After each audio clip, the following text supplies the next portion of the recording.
بسم اللہ الرحمن الرحیم۔ السلام علیکم ورحمۃ اللہ وبرکاتہ۔ ناظرین، سعودی عرب کو ایک بار پھر پاکستان کی یاد ستانے لگی ہیں۔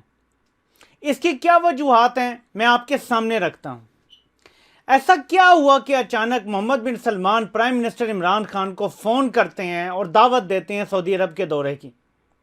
ناظرین، میں ابھی نجم سیٹھی کا ایک آرٹیکل پڑھا تھا، اس میں وہ یہ دعویٰ کرتے ہیں کہ جنرل باجوہ نے محمد بن سلمان کو راضی کیا ہے کہ وہ پرائم منسٹر عمران خان سے بات کریں تاکہ جو ایڈ ہے، یعنی جو پیسے فائنینشیل بیل آؤٹ ہے اور جو بھی تعلقات ہیں وہ دوبارہ سے شروع ہو جائیں۔ یہ ان کا دعویٰ ہے، لیکن میں اس کے برعکس بات کرنے جا رہا ہوں۔ صورتحال ناظرین کیسے بدلی؟ نمبر ایک، پاکستان پہلی بار کھڑا ہوا ہے کیونکہ پاکستان کا پرنسپل سٹانس ہے کشمیر کے اوپر بھی اور باقی معاملات میں بھی۔ اور جس چیز کا سعودی عرب نے برا منایا، پاکستان کی نیت کیا تھی، پاکستان نے یہ پوری طرح سے ایکسپلین کر دیا تھا۔ پرائم منسٹر عمران خان نے دوبارہ ملیشیا جا کے بھی بتایا کہ ہم کوئی OIC کے متبادل بلاک نہیں بنا رہے تھے، جس کا آپ نے برا منا لیا۔ اور اس کے بعد کئی اور بار بھی یہ بات ہوئی کہ غلط فہمی ہوئی ہمارے دوستوں کو۔ پھر پرائم منسٹر عمران خان نے جب ٹویٹ کیا محمد بن سلمان کے حوالے سے، ان کا جو گرین انیشیٹو ہے سعودی عرب کے حوالے سے، تو انہوں نے کہا وہ میرا بھائی ہے اور میں اس کے ویژن کے ساتھ ہوں۔ برف کیسے پگھلنا شروع ہوئی؟ ناظرین، یہ اوور نائٹ نہیں ہوتا۔ سعودی عرب نے اپنے سارے انڈے ٹرمپ کی باسکٹ میں ڈال دیے تھے اور انہیں لگتا تھا کہ ساری مڈل ایسٹ کی صورتحال میں ٹرمپ ہمارے ساتھ کھڑا ہوگا۔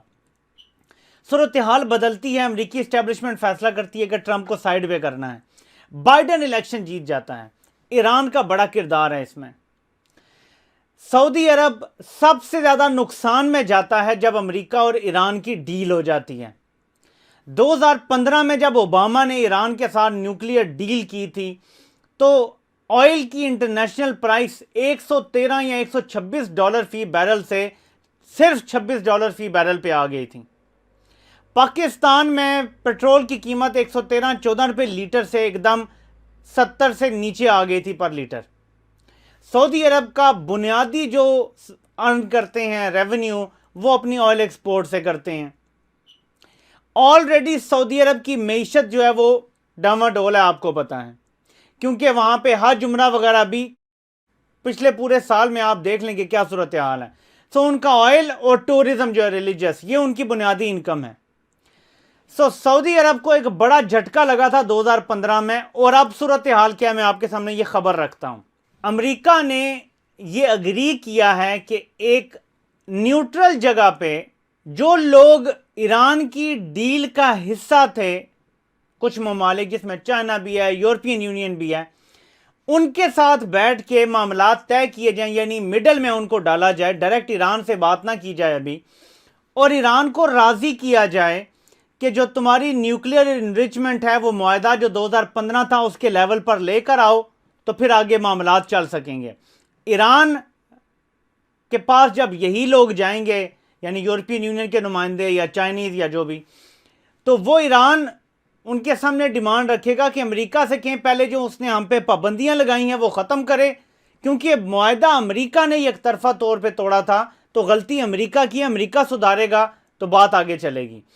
اور امریکہ کیونکہ ٹیبل پر آ رہا ہے اب ایران کے ساتھ، اور انڈائریکٹلی ہی مذاکرات شروع ہو رہے ہیں، تو اس کا مطلب یہ ہے کہ کہیں نہ کہیں آگے آنے والے چند ماہ میں یا سال ڈیڑھ میں یہ ڈیل ہونے کا چانس ہے۔ یعنی خطے کی ساری صورتحال بدلنے جا رہی ہے۔ ایک طرف چائنا $400 ارب ایران کے ساتھ معاہدہ کرتا ہے اگلے 25 سالوں میں انویسٹ کرنے کا، جس کے بدلے آپ کو پتہ ہے کہ ایران اصل قیمت سے 30% کم پہ چائنا کو آئل سیل کرے گا، اور یہ اگلے 25 سال تک مسلسل کرے گا نان سٹاپ۔ تب تک چائنا امریکہ کو اوورٹیک کر چکا ہوگا، دنیا کی سب سے بڑی معیشت، اور تب تک شاید ملیٹریلی بھی اوورٹیک کر لے۔ 25 سال بہت بڑی مدت ہوتی ہیں۔ چائنا نے آلریڈی اپنے آپ کو پچھلے 30 سال میں کہاں سے کہاں پہنچا دیا ہے، اگلے 25 سال تو چائنا آلریڈی کتنا ایڈوانس ہو چکا ہے۔ دنیا کی کوئی ایسی چیز نہیں ہے جو وہ نہیں بناتے۔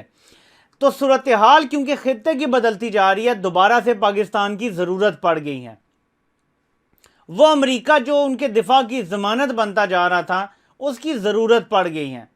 پاکستان نے جو اپنا موقف رکھا تھا سامنے اسرائیل کے حوالے سے، چند دو بڑے عرب ممالک کے سامنے، پاکستان اپنے موقف پہ قائم ہے۔ یاد رکھیں کہ اس موقف پہ قائم رہتے ہوئے دوبارہ سے کال آتی ہے اور پرائم منسٹر عمران خان کو دعوت دی جاتی ہے. آئی تھنک جو سعودی عرب کے وزیر خارجہ ہیں, اگر میں بھول نہیں رہا, تو وہ یہ کہتے ہیں کہ اسرائیل کے ساتھ تعلقات بہتر کرنا خطے کے لیے بہت اچھا ہے, اور اس میں بڑی انہوں نے امریکی ٹی وی کو آئی تھنک انٹرویو دی اور بڑی تعریفیں کی ہیں. وہ گڈ بکس میں آنا چاہ رہے ہیں یہاں پہ, لیکن پاکستان کا موقف اپنی جگہ قائم ہے اور وہ ایکسیپٹ کر لیا گیا ہے. اس کے باوجود کال آنا اور دعوت دینا یہ ثابت کرتا ہے کہ پاکستان کے ساتھ تعلقات کو زیادہ دیر تک خراب رکھنا سعودی عرب کے لیے بھی اچھا نہیں ہے مستقبل میں. وہ بھی تنہا نہیں رہ جانا چاہتا اس خطے میں, اور اسے پاکستان کی ایشورنس کی ضرورت ہے کہ اگر گدھ اسے نوچنے کے لیے آ جائیں گے تو کیا پاکستان یہ گارنٹی اس کی برقرار ہے کہ وہ تحفظ کرے گا دونوں حرمین کا؟ تو پاکستان تو کرے گا, پاکستان کی فوج تو کرے گی, ہمیشہ کیا ہے اور آج بھی کریں گے اور آئندہ بھی کریں گے. تو اس لیے پاکستان کے تعلقات جو ہم نے پرنسپل سٹانس لیا تھا اس نے پہلی بار کام کیا ہے. امریکہ تھوڑا سا ابھی جو ہے وہ پاکستان کو آنکھیں دکھا رہا ہے.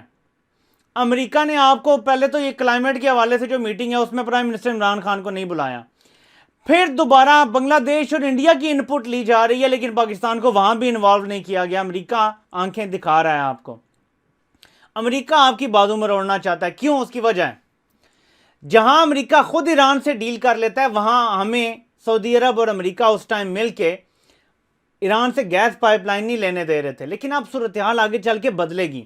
ہم نے ایران کے ساتھ بھی اپنے تعلقات ٹھیک رکھے ہیں اور سعودی عرب کے ساتھ بھی ہماری برف پگھلنا شروع ہو گئی ہیں, جس سے یہ محسوس ہوتا ہے اب کہ آنے والے دنوں میں پاکستان کی خارجہ محاذ پہ حالات اور بہتر ہوں گے. ایک طرف آپ دیکھیں کہ رشیا کے سفیر جو ہیں, یعنی جو فورن منسٹر ہیں, وہ پاکستان آ رہے ہیں. سو انڈیا کے بعد اگر وہ پاکستان آتے ہیں, if I am not wrong, تو اس کا مطلب ہے کہ پاکستان کی خارجہ پالیسی تمام ممالک کو انگیج کر رہی ہے. جہاں سعودی عرب دوبارہ ری انگیج کر لیا گیا ہے, ایران آلریڈی انگیج ہے, چائنا ہمارے ساتھ ویسے اس کے اچھے تعلقات ہیں, وہاں رشیا بھی اب پاکستان نے انگیج کر لیا ہے. سو نیا بلاک کے ہیں یا جو بھی کہیں, دوسری طرف ترکی کے ساتھ بھی سعودی عرب کی برف پگھلنا شروع ہو گئی ہے. جہاں قطر کے ساتھ برف پگھلی تھی اور ان کے حالات بہتر ہو گئے ہیں, اسی طرح ترکی کے ساتھ بھی ان کی برف پگھلنا شروع ہوگی, اور یہ بہت سارے مختلف خطے میں جو نئی ڈیولپمنٹ ہوں گی ان کا پیش خیمہ ثابت ہوگی, کیونکہ غلط فہمیاں بہت زیادہ ہیں ترکوں کے اور سعودی عرب کا جو شاہی خاندان ہے ان کے درمیان. یعنی جو ترکی کی حکومت ہے اسپیشلی, آپ کو پتہ ہے ان کا سٹانس کیسا رہا ہے, لیکن وہاں بھی برف پگھل رہی ہے. تو بہت کچھ بدل رہا ہے. سعودی عرب کو اب ضرورت پڑ گئی ہے ایلائز کی خطے میں, اور پاکستان سے بڑا کوئی ایلائی نہیں ہے سعودی عرب کا, کیونکہ ہمارے پاس ایٹمی قوت ہے اور اس کا کوئی نیم البدل نہیں ہو سکتا.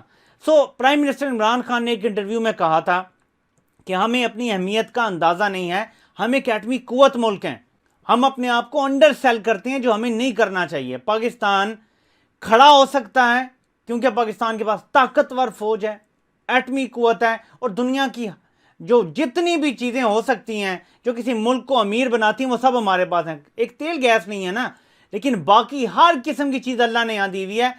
تو 12 ڈیفرنٹ کلائمیٹ زون ہے یہاں پہ, جو پرائم منسٹر 12 موسم کی بات کرتے ہیں اور لوگ مذاق اڑاتے ہیں.